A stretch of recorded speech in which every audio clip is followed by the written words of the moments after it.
दोस्तों सब्सक्राइब करें टेक्निकल यश वाले चैनल को और दबाएं बेल आइकन लेटेस्ट अपडेट सबसे पहले पाने के लिए। कारों स्वागत है आपका मेरे यूट्यूब चैनल में टीवाई टेक्निकल यश अग्रवाल। और आज की वीडियो में मैं आपसे बात कर रहा हूँ सैमसंग और एप्पल के बारे में कि सैमसंग और एप्पल के फ़ोन क्यों इतने ज़्यादा बिकते हैं, उनकी इंडिया में सेल क्यों होती है और उसका रीज़न क्या है। तो देखते हैं इस वीडियो को। अगर आपने अभी तक मेरे यूट्यूब सब्सक्राइब नहीं है तो प्लीज़ कर दीजिए, बेल आइकन दबा दीजिए। इससे आपको मिल जाएगी मेरी यूट्यूब चैनल अपडेट सबसे पहले। दोस्तों चलिए बिना किसी देरी करे शुरू करते हैं हमारी आज की वीडियो को।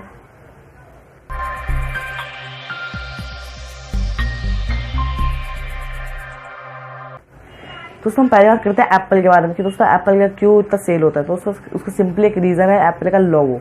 एप्पल का जो कट लोगो होता है उसकी वजह से दोस्तों एप्पल का इतना सेल होता है। वो लोगो इतना बढ़िया लगता है दोस्तों अपने फ़ोन के पीछे किसी के। दोस्तों मैंने आपको अपना ओपिनियन बताता हूँ। दोस्तों मैं कम्युनिकेशन की दुकान पर गया था किसी काम से, तो उधर दोस्तों एक कस्टमर आ रहा था जिसके पास था रेडमी नोट 4।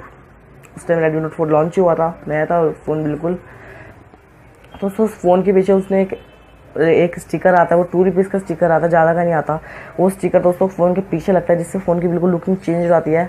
और उसने वो स्टिकर लगवा लिया अपने फ़ोन के पीछे एप्पल के लिए। एक एप्पल का लोगो होता है उस स्टिकर पे, वो दोस्तों लगवा लिया। उस स्टिकर का कॉस्ट 100 से 200 के बीच में वो स्टिकर लगाया जाता है। और उसने वो स्टिकर लगवा लिया और सिर्फ एक एप्पल के चक्कर में, और पीछे एक एप्पल का कवर लगवा लिया जिसके अंदर कट कवर था, जिसके अंदर आपका एप्पल का लोगो दिखता है। जिससे वो बात करे तो एक पीछे एप्पल का लोगो दिखे। तो दोस्तों काफ़ी अजीब बात थी कि रेडमी नोट 4 बढ़िया मोबाइल, मतलब बढ़िया मोबाइल है वो। और एम आई तो आजकल काफ़ी चल भी रहा है। जब भी दोस्तों उसमें एप्पल का लोगो लगवा ले, सिर्फ उसके एक लोगो के चक्कर में लोग लैपटॉप्स के पीछे भी सिर्फ एप्पल का एक लोगो लगवा लेते हैं जिससे बस लैपटॉप बढ़िया लगे, और इस चीज़ के चक्कर में। और दोस्तों लोगों को अगर आप किसी से पूछते हैं कि एप्पल का फ़ोन कौन सा लेना बढ़िया 20,000 के अंदर, तो दोस्तों लोग ज़्यादा आईफोन 5S लेते हैं। आज भी आईफोन 5S दोस्तों इतना लोग परचेज़ करते हैं सिर्फ उसके कस्ट के चक्कर में और एक लोगों के चक्कर में। क्योंकि दोस्तों लोगों को फीचर्स नहीं देखते दोस्तों। फीचर्स हाँ ये है कि उसके अपडेट आते हैं। आज भी एप्पल अपने सारे फ़ोन्स को एक साथ लेके चलते हैं, सबके अपडेट देता है, एक साथ देता है। लेकिन दोस्तों उसके अंदर दोस्तों फीचर्स की काफ़ी वो 2013 में लॉन्च हुआ था वो फ़ोन। और दोस्तों अब कितना पुराना फ़ोन हो चुका है। आजकल तो कितने बढ़िया बढ़िया फ़ोन चल रहे हैं, एम आई के चल रहे हैं, उसमें इन्फिनिटी स्क्रीन के काफ़ी सारे फ़ोन चल रहे हैं। लेकिन दोस्तों लोग आजकल भी आईफोन 5S सिर्फ एप्पल के लोगों के चक्कर में सस्ते फ़ोन ले लेते हैं, और उस फ़ोन के अंदर आपको ज़्यादा फीचर्स भी नहीं मिलते। सिर्फ ईमेल मैसेजिंग फ़ोन, इस चीज़ के लिए दोस्तों लोग ले लेते हैं ये फ़ोन। तो दोस्तों आजकल तो इसलिए कैमरा आजकल कितने बढ़िया क्वालिटी के कैमरा आ रहा है, पोर्ट्रेट मोड के कैमरा आ रहा है, एम आई का कैमरा कितना बढ़िया हो जाता है। लेकिन दोस्तों लोगों को जब भी एप्पल के फ़ोन इतने ज़्यादा पसंद आते हैं, क्योंकि दोस्तों एप्पल के फ़ोन का दोस्तों जो प्राइस होता है वो काफ़ी, एप्पल जब भी कोई नया फ़ोन लॉन्च करता है तो उसका प्राइस 80,000 70,000 से अबव ही होता है। लेकिन जब प्राइस नीचे गिरता है एकदम से, जब कोई नया मॉडल आता है तो पहले वाले मॉडल का प्राइस जब नीचे गिरता है तो जब लोग उसको परचेज़ करना स्टार्ट करते हैं, जबकि वो जब तक काफ़ी पुराना हो सकता है। लोग चाहे तो जब भी एम आई का फ़ोन भी ले सकते हैं, आप चाहो तो एम आई का फ़ोन ले सकते हो, उसके अंदर भी काफ़ी बढ़िया फीचर मिल जाते हैं। तो अगली बात करते हैं हम सैमसंग की। एप्पल का तो बस एक लोगो ही था जिसकी वजह से लोग मोबाइल खरीदते हैं।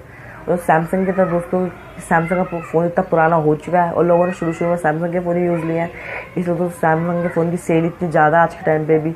जबकि सैमसंग की दोस्तों सिर्फ 2 सीरीज़ मेरे को सबसे बढ़िया लगती है, और सच रियल में है भी वो 2 सीरीज़ बढ़िया, जो एक नोट सीरीज़ और एक है एस सीरीज़। उससे इसके अंदर मैं ये नहीं बोलूँगा नोट 9 या फिर S8, ये कस्टली फ़ोन है थोड़े, लेकिन दोस्तों ये सीरीज़ के अंदर दोस्तों बढ़िया फ़ोन्स होते हैं। जे सीरीज़ के अंदर दोस्तों J2 हो गया, J5 तो नहीं, J2 दोस्तों, J2 प्राइम प्रो, बीच में कुछ ऐसा फ़ोन लॉन्च हुआ तो उसकी दोस्तों मिलियंस ऑफ प्रोडक्ट्स की सेल हुई थी दोस्तों। जबकि उसमें प्रोसेसर इतना बेकार यूज़ हुआ था, उसके अंदर आपको प्ले स्टोर भी नहीं मिलता था, प्ले स्टोर नहीं था उसके अंदर। कोई और ऐप से कोई और ऐप से आपको ऐप इंस्टॉल कर सकते थे, आपको प्ले स्टोर भी नहीं मिलता था। काफ़ी बेकार प्रोसेसर उसमें यूज़ हुआ था। लेकिन दोस्तों जब उसके मिलियंस ऑफ प्रोडक्ट्स सेल हुए थे सिर्फ दोस्तों सैमसंग के चक्कर में कि हाँ सैमसंग बढ़िया फ़ोन है, उसका प्राइस कुछ कम था, 15,000 से नीचे का प्राइस था इसलिए। लेकिन दोस्तों आज के टाइम पे तो जब लॉन्च हुआ था, जब तो एम आई था, और एम आई दोस्तों एम आई के 12,000 में कितना बढ़िया फ़ोन आ जाता है। एम आई का 10,000 के आसपास भी आप रेडमी नोट 3 रेडमी नोट 4 ले सकते हैं, जो कि सैमसंग के फ़ोन से काफ़ी ज़्यादा बढ़िया फ़ोन हो जाता है। लेकिन दोस्तों जब भी लोग सैमसंग का फ़ोन ही इसलिए लेते हैं क्योंकि बस वो फ़ोन पुराना है और लोगों को उस पर विश्वास है इसलिए लेते हैं। बाकी इसका कोई दोस्तों खास रीज़न नहीं है। क्या मैंने पहले ओप्पो वीवो का जो बनाया था, ओप्पो वीवो का जो मैंने आपको बताया था, आपको आई बटन पर उसकी लिंक मिल जाएगी, आप आई बटन पर क्लिक कर देख सकते हो ओप्पो वीवो क्यों बिकता है इतना ज़्यादा। दोस्तों ओप्पो वीवो का तो सिर्फ रीज़न था कि दुकानदार कमीशन ले लेते हैं, दुकान काफ़ी ज़्यादा कमीशन मिलता है, तो आप अगर दुकानदार से सजेस्ट करवाते हैं तो वो आपको पूरा माइंड वॉश करके आपको ओप्पो वीवो का लिए बिल्कुल मोटिवेट कर देता है कि आपको ओप्पो वीवो लेना चाहिए। लेकिन सैमसंग का और एप्पल का तो दोस्तों दुकान एक कस्टमर पहले सोच के जाता है कि हाँ मेरे को सैमसंग या एप्पल का ही लेना है, क्योंकि वो बस पुराना फ़ोन होता है और उसको थोड़ा विश्वास बनाए रखता है। इसलिए दोस्तों बस इन दोनों फ़ोन का ज़्यादा कुछ रीज़न नहीं होता, बस ये तो रीज़न होता है कि उसकी इतनी ज़्यादा सेल होती है। और सैमसंग का दोस्तों एक ही फ़ोन को सालों तक लेके चलता रहता है, 3-4 साल दोस्तों एक ही प्रोसेसर सब एक ही चलता रहता है।